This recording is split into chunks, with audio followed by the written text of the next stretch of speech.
galit ako sa kanya, sa ginawa niya kay Pastor Apollo Kibuloy at kay President Duterte.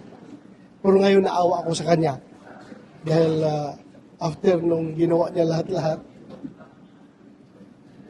binigyan siya ng posisyon, tapos sinibak lang rin siya. Galit ako na naawa ako sa kanya.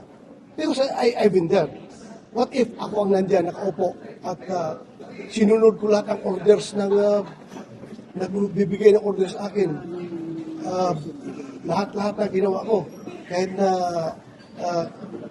yung bordering to illegal acts, unconstitutional acts, questionable acts. Ginawa ko na lahat-lahat. Pagkatapos, ngayon, tanggalin lang niyo ako ng unceremoniously. That's my opinion as a former chief NP. Ganun yung feeling ko. But then, it doesn't erase na talaga masama ang loob ko niya sa kanya, sa ginawa niya panahon pa ni Pastor Kibuloy at panahon ni President Duterte yung ginawa niya. Masama ang loob ko sa kanya. But right now, naawa ako sa kinalalagyan niya.